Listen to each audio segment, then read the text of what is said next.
జై భీమ్, జై హింసాన్, పూలే పెరియార్ అంబేద్కర్ ఆలోచన విధానాన్ని జై భీమ్. ముఖ్యంగా ఈరోజు ఈ 4 రోజుల కార్యక్రమానికి ఇచ్చేసినటువంటి ఈ సభ్యులందరికీ, అదేవిధంగా గౌరవ అధ్యక్షులు, జాతీయ అధ్యక్షులు డాక్టర్ బైరి నరేష్ అన్న గారికి ప్రత్యేక ధన్యవాదాలు తెలియజేసుకుంటూ, నిజంగా నేను బైరి నరేష్ అన్నతో గత 6-7 సంవత్సరాల నుంచి పరిచయం, కాకపోతే ఎటువంటి ప్రోగ్రాంకు అటెండ్ కాలేదు. కానీ ఫోన్లో అప్పుడప్పుడు సమస్యలు వచ్చినప్పుడు, ఏదో విషయం వచ్చినప్పుడు మాట్లాడుతుండేది. నాకు సమయభావం లేకపోవడం వల్ల ఎప్పుడు రాలేదు. నేను ఈ పరిసర ప్రాంతంలో ఉంటున్నాను కాబట్టి, నాకు అనువైన ప్లేస్ కాబట్టి, కూతబెట్టు దూరంలో ఉన్నాను కాబట్టి రాగలిగాను.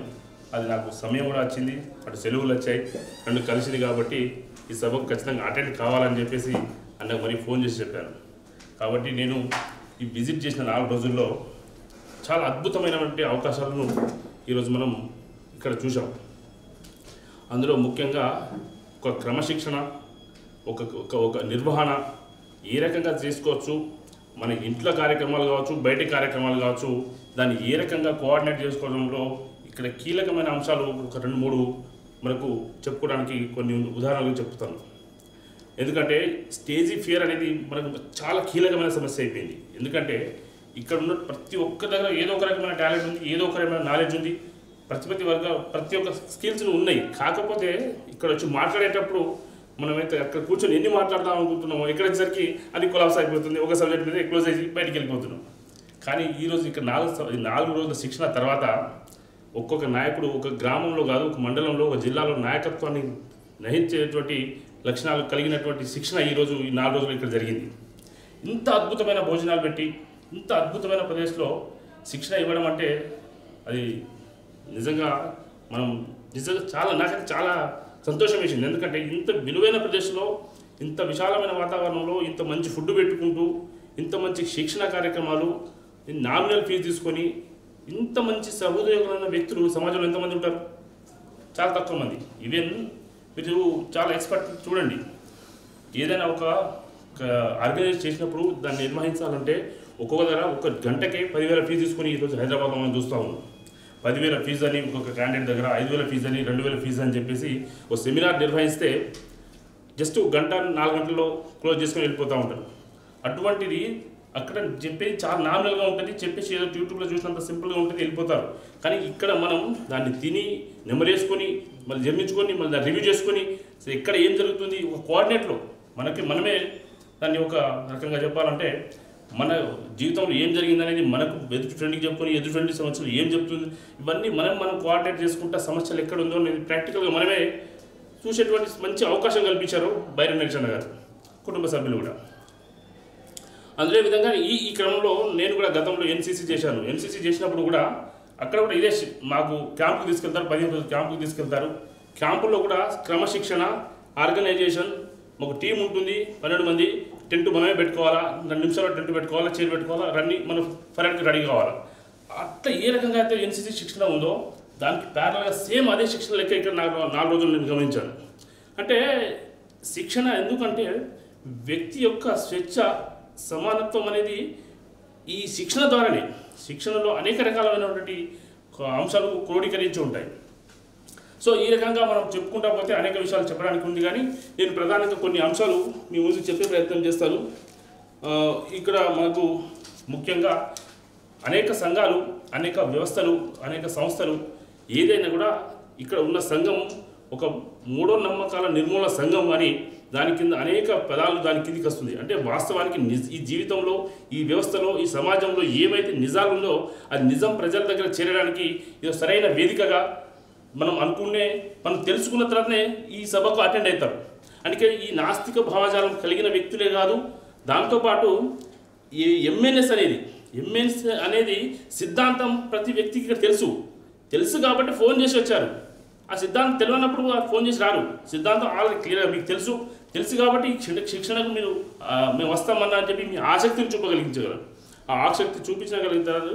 ఆ తర్వాత ఈ శిక్షణ కార్యక్రమంలో అనేకటువంటి కార్యక్రమాలు, ముఖ్యంగా మనం ఇక్కడ ఉన్నటువంటి ఈ 180 మంది దాకా 180, ఈరోజు లిస్టు 180, 190 మంది ఉన్నారు. వీళ్ళందరికీ నాకు తెలిసినంత నాయకత్వ లక్షణాలు సంపూర్ణంగా 4 రోజుల్లో కల్పించబడ్డాయి. అది మాత్రం నేను 100% చెప్పగలుగుతాను. రేపు మీరు మీ ప్రాంతాలకు వెళ్ళిన తర్వాత అక్కడ ఏ ఒక్క నాయకుడు వచ్చినా, ఏ ఒక్క ఆర్గనైజేషన్ వచ్చినా, ఏ వ్యవస్థ వచ్చినా ముందు పోగానే ఆ విలేజ్గా పోతే అక్కడ నాయకత్వ లక్షణాలు ఎవరికి ఉన్నాయంటే ముందు మీ ఇక్కడ ఉన్నటువంటి 180 మంది పేర్లే వస్తాయి తప్ప అక్కడ ఈరోజు ఊర్లో కూర్చున్నాడో విలేజ్లో కూర్చున్నాడో వాళ్ళకి పేరు రాదు. ఎందుకంటే ఆ గుర్తింపుని ఇక్కడ మీరు ఈరోజు కల్పించబడ్డది. ఆ శిక్షణ మీరు తీసుకున్నారు. ఆ శిక్షణతో పాటు ఇక ముందు కూడా మీరు ఖచ్చితంగా ఆ శిక్షణ కొనసాగిస్తూ మీరు ఇంకింతమంది తయారు చేస్తూ ఈ సమాజానికి నిజాన్ని నిర్భయంగా మాట్లాడే శక్తి ఈరోజు మీరు 100% కలిగిందని నేను అయితే ఆశాభావం వ్యక్తం చేస్తూ ఉన్నాను. ఇలాంటి డాక్టర్ బైరే నరేష్ లాంటి వాళ్ళు ప్రతి ఊరున, ప్రతి జిల్లాన, ప్రతి రాష్ట్రంలో కూడా ఒక 100,000 మందిని తయారు చేసే ఒక బాధ్యతను తీసుకొని ఈరోజు మనం విలేజ్కి వెళ్ళిపోతూ ఉన్నాం. సో ఎవరు ఏ వృత్తిలో ఉన్నా, నైపుణ్యంలో ఉన్నా సమయభావం లేకపోవచ్చు. కానీ నేను వచ్చే 4 రోజుల్లో ఉండలేకపోయాను, కొంత సమయం వల్ల రాలేకపోయాను. కానీ నేను గమనించిన దాంట్లో అద్భుతమైన ప్రసంగాలు జరిగినాయి. ఈ రకంగా ఇక్కడ అనేక కార్యక్రమాలు ఇందాక ఒక మాట వచ్చింది. ఎందుకంటే నిర్మూలనటువంటి ఈ మూఢనమ్మకాల నిర్మూలన చట్టాలు తీసుకురావాల్సిన అవసరం ఉన్నది. ఈ చట్టాలు తీసుకొస్తే ఏమవుతుందంటే ఈరోజు ఏదైనా కానీ సమాజంలో ఆధిపత్యం ఏదైనా వ్యక్తుల కంటే వ్యవస్థలకు ఎక్కువ బలం ఉంటుంది. ఇప్పుడు ఏ కోర్టులో కేసు వేసినా వ్యక్తి వేసిన కేసు కంటే వ్యవస్థ వేసిన కేసులకు బలం ఎక్కువ ఉంటుంది. ఎందుకంటే వ్యవస్థ వెనుక మనుషులు ఉంటారు. ఏ చట్టం తెచ్చినా, ఏ రాజ్యాంగంలో ఎన్ని మార్పులు చేయాలన్నా అది ప్రజల యొక్క అభియోగం ఉండాలి, ప్రజలకు ఉపయోగపడే విధంగా ఉండాలి తప్ప ఒక వ్యక్తి కాదు అని చెప్పేసి చట్టాలే చెప్తా ఉంటాయి. రాజ్యాంగం కూడా చెప్పేది అదే. కాబట్టి ఈ మధ్యలో అనేక మందిని మనం చూస్తున్నాం. రాజ్యాంగాన్ని మార్చే హక్కు మాకున్నది, రాజ్యాంగాన్ని మార్చిస్తాం అని చెప్పేసి కొంతమంది రాజకీయ నాయకులు మాట్లాడుతూ ఉన్నారు. రాజ్యాంగాన్ని మార్చే హక్కు ఎవరికి లేదండి. రాజ్యాంగాన్ని అమెండ్మెంట్ చేసే హక్కు ఉంటుంది. కానీ రాజ్యాంగాన్ని మొత్తం మార్చేస్తామంటే ఈ ప్రజలు ఊరుకోవడానికి ఇక్కడ సిద్ధంగా లేరు.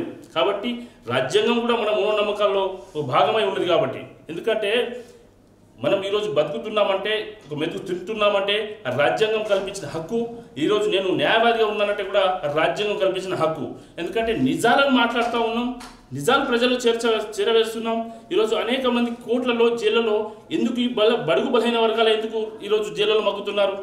ఏ జైలుకైనా ఒకసారి విజిట్ చేయండి మీరు ఎంఎన్ఎస్ నాయకులుగా. అక్కడ దాదాపుగా 90% మంది ఎస్సీ ఎస్టీ బీసీలు ఎందుకున్నారు? న్యాయం అనేది వాళ్ళకి ఎందుకు దొరకట్లేదు? అది కాదా? అది వివక్షత కాదా? సమాజంలో వివక్షత ఉంది. మూఢనమ్మకాలతో పాటు అన్ని రంగాల్లో కూడా మనం ఎందుకంటే రేపు వచ్చే రాజకీయాలు, ఎందుకంటే ఈరోజు మనం ఇక్కడ 190 మంది 200 మంది అనుకున్నాం. కానీ ఈ 190 మంది రేపు ప్రతి విలేజ్కి 1000 మంది అవుతాం. ప్రతి మండలానికి ఒక జిల్లాకు 1,00,000 మంది ఇట్లా తరైన తర్వాత రాజకీయ నాయకులే మీరు ఏం డిమాండ్ చేస్తున్నారు? మీ డిమాండ్ మా ముందు పెట్టండి. మీ డిమాండ్కి మేము మా మేనిఫెస్టోలో పెట్టుకుంటాం, దాన్ని మేము చేసుకుంటామని ఒక శక్తి లాంటి వ్యక్తుల శక్తులుగా మారితే అప్పుడు ఏ ప్రభుత్వం కూడా మన దగ్గర వచ్చి మీ మేనిఫెస్టో ఏదో మన ముందు పెట్టమని చెప్పి అడుగుతుంది. అప్పుడు మనం ఖచ్చితంగా ఎంఎన్ఎస్ సంఘాల తరఫున ఏమని అడుగుతాం? ఈ నిర్మూలన చట్టాలను తీసుకురావాల్సిన మూఢనమ్మకాల నిర్మూలన చట్టాలు కావచ్చు, మహిళల్లో ఉన్నటువంటి ఏదైతే ఉందో ఈ 50% రిజర్వేషన్ ఏదైతే ఉందో, ఈ సందర్భంగా ఒక చిన్న విషయం చెప్తాను. గతంలో మహిళలకు అనేది ఒక సపరేట్గా రిజర్వేషన్ అనేది 33% కంటే ఎక్కువ ఇయ్యచ్చు అని ఉండేది. ఇందిరా సహాయ జడ్జిమెంట్ కూడా ఉంది, అనేక కేసులు ఉన్నాయి. కానీ ఈ మధ్యలో 2007లో వచ్చినటువంటి రాజేష్ కుమార్ ధరియా అనే కేసులో ఏం చేసిందంటే హారిజంటల్గా రిజర్వేషన్ ఉమెన్ ఇంప్లిమెంట్ చేయాలి, వర్టికల్గా చేయొద్దు అని చెప్పేసి అప్పుడు ఇచ్చిన జడ్జిమెంట్ని ఇప్పుడు ఈ ప్రభుత్వం ఇంప్లిమెంట్ చేస్తుంది. ఏ రకంగా అంటే ఫర్ ఎగ్జాంపుల్ ఒక ఎస్సీలో 15 పోస్టులు ఉంటే 15 పోస్టుల్లో ఉన్నటువంటి 5 పోస్టులు అమ్మాయిలు కేటాయించాలి, 10 పోస్టులు జనరల్ కేటాయించాలి. జనరల్ అన్నప్పుడు అమ్మాయిలు వస్తారు, అబ్బాయిలు వస్తారు. అలాంటప్పుడు ఇప్పుడు చేస్తున్నటువంటి ఈ 15 పోస్టుల్లో కనుక అమ్మాయిలు వస్తే ఇంకా 6వ అమ్మాయిని తీసుకోవద్దు, దాని సెంటెన్స్ అదన్నట్టు. కానీ మనం ఏమంటున్నామంటే ఈ దేశంలో రాష్ట్రం 50% దాటిపోతూ ఉన్నారు మహిళలు ఎంఫోర్స్మెంట్ ఉండాలంటున్నాం. సో ఇది నేను మాట్లాడకూడదు ఇది సబ్జెక్టు. కాకపోతే ఏంటంటే మహిళల్లో చైతన్యం రావాలి. ఇందాక మనం స్వేచ్ఛ అంటున్నాం, వాళ్ళకి మనం మీద స్వేచ్ఛ ఇవ్వాలని కాదు, స్వేచ్ఛ వాళ్ళు గుంజుకోవాల్సిన హక్కు బాధ్యత వాళ్ళపైన ఈరోజు అవసరం ఉన్నది. ఇది కూడా ఈరోజు ఇందులో అందరి భాగమై ఉన్నది. ఈరోజు కూడా నిన్న మనం చూసినప్పుడు నరేష్ అన్న కూడా ఈ సబ్జెక్ట్ చెప్పారు. హక్కులు ఇవ్వాలి, మహిళలు హక్కులు ఇవ్వాలి కాదు, హక్కులు మనం ఎవరు ఇవ్వడానికి? మీరు హక్కులు మీరు పొందాలి. మీ రాష్ట్రంలో మీ వాటా ఎంతో మీరు తెలుసుకోవాలి, మీ వాటాను మీరు తీసుకోవాల్సిన హక్కు మీకున్నది. కాబట్టి ఆ హక్కును కూడా ఈరోజు మహిళలు వాళ్ళకి ఖచ్చితంగా మనం సపోర్ట్ అయి ఉండాలి. కాబట్టి దాన్ని కూడా ఈరోజు నిన్న కూడా దాని మీద ధర్నా నడుస్తూ ఉంది. అంటే ఈ రకంగా చెప్పుకుంటా పోతే అనేక సమస్యలు ఇవన్నీ కూడా ఈ 4 రోజుల్లో ఒకదానికి ఒకటి ఎట్లా ముడిపడి ఉన్నాయంటే మనం ఈ 4 రోజుల ఈ శిక్షణ కార్యక్రమాల్లో అవన్నీ కూడా మనకు అర్థమైపోయింది. అంటే ఈరోజు రాజ్యాంగాన్ని మార్చామంటారు. ఇదే మన ఓటుతో గెలిచినటువంటి వ్యక్తే మన రాజ్యాంగానికి వ్యతిరేకంగా ఎవరు ఇప్పటివరకు ఏ రాజకీయ నాయకుడు కూడా మూఢ నమ్మకాల గురించి మాట్లాడరు. ఎంత దౌర్భాగ్యం అండి ఇది ఎంత దౌర్భాగ్యం చూడండి. ఇంత చదువుకున్న వాళ్ళం ఇంతమంది ఉన్నారు, ఇంత చదువుకున్న తర్వాత ఓట్లేస్తాం, కానీ ఇంత ఒక రాజకీయ నాయకుడు మూఢ నమ్మకాల గురించి మాట్లాడాడు, మహిళల గురించి మాట్లాడాడు. ఇది అంతే ఓట్ల గురించి మీరు వచ్చేది. కాబట్టి ఆ రకంగా కూడా రేపు మన విలేజ్కి వెళ్ళినప్పుడు కూడా మనం ఎక్కడ మీటింగ్ జరిగినప్పుడు కూడా ఈ నాయకులే ముందుంటారని, వాళ్ళ యొక్క ఆలోచన విధానమే, వీళ్ళ సలహా సూచనలే రాజకీయాలు ఇంప్లిమెంట్ చేయాలని, చేసే విధంగా మీరు తీర్చిదిద్దబడాలని, ఈ సంఘాన్ని మరింత ఉపయోగపరుచుకొని ఈ సంఘాన్ని బలోపేతం చేసుకుంటూ రాబోయే కాలంలో ఎంఎన్ఎస్ అంటే ఖచ్చితంగా ఏ రాజకీయ నాయకుడైనా ముందు ఆ జిల్లాకు పోయినప్పుడు కూడా అక్కడ ఎంఎన్ఎస్ సంస్థ ఉంటుంది, వ్యవస్థ ఉంటుంది, కుల నిర్మాణ సంఘం ఉంటుంది, దానికి నాయకుడు ఉంటాడు. ఆ నాయకత్వం చాలా బలంగా ఉంది, వాళ్ళ సిద్ధాంతాలు చాలా బలంగా ఉంది, ఆ సిద్ధాంతం సైంటిఫిక్గా ఉంది, ఖచ్చితంగా పిల్లలకి మహిళలకి యావత్ సమాజానికి ఉపయోగపడేగా ఉంది. దాన్ని ఖచ్చితంగా ఇంప్లిమెంట్ చేద్దాం అని నిర్ణయం చేసుకున్న తర్వాత రాజకీయ నాయకుడు అడుగు ఇంటి బయటికి వెళ్ళాలి. అట్లాంటి చైతన్యం వచ్చినప్పుడే ఈ సంఘాలకు కానీ ఈ 4 రోజులు జరిపినటువంటి ఈ శిక్షణ కార్యక్రమాలు కానీ ఈరోజు మనం తిన్న తిండికి ప్రతి ఒక్క మనం ఖచ్చితంగా రుణపడి ఉన్నామని సంగతి తెలియజేసుకుంటూ, ఇది ఏ వ్యక్తికో ఏదో కుటుంబానికో కాదు, యావత్ సమాజానికి సంబంధించిన సమస్య, ప్రతి కుటుంబానికి సంబంధించిన సమస్య, ఈరోజు ఆర్థికంగా చాలా నష్టపోతున్నటువంటి సమస్య. ఎందుకంటే నేను చిన్నప్పటి నుంచి చూస్తున్నాను, శివరాత్రి కూడా మన ఇంట్లో కూడా మేము కోడి కోసమే తినేది. అంటే మాకు కల్చర్ సంబంధం మాకు లేదు. అంటే ఎందుకు అంటున్నానంటే మా వాళ్ళకి అసలు మ్యారేజ్ కూడా మాకు ఎవరు సంబంధం లేదు, మేము చేసుకుంటే వార్తలే ఉంటుంది మా పరిస్థితి.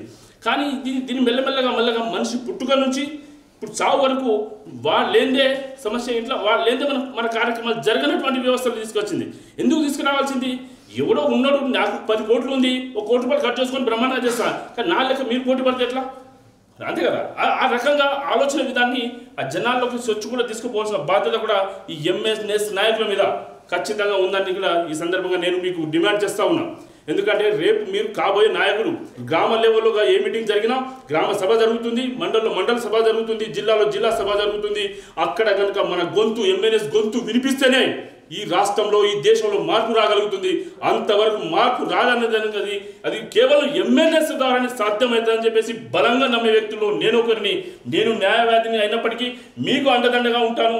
నీకు న్యాయపరమైన సమస్యలు వస్తే ఖచ్చితంగా మీకు సలహాలు ఇస్తాను. ఇలాంటి శిక్షణా శిబిరాలను అవకాశం వస్తే తప్పకుండా వినియోగిస్తాను. ఈ రాష్ట్రంలో ఈ ఎంఎన్ఎస్తో పాటు ఈ వివిధ రాష్ట్రాల్లో కూడా విస్తరించి జాతీయ స్థాయిలో ఉన్నటువంటి బైరెండెస్ దంపతులకు కూడా రుణపడి ఉంటూ మీలాంటి నాయకులను తీర్చిదిద్దే భాగంలో నేను కూడా ఖచ్చితంగా నా పాత్ర ఉంటుందని చెప్పేసి ఈ అవకాశం ఇచ్చినటువంటి మీ అందరికీ మరొకసారి హృదయపూర్వకమైనటువంటి మన జై భీమ్ తెలియజేసుకుంటూ ముగిస్తూ ఉన్నాను.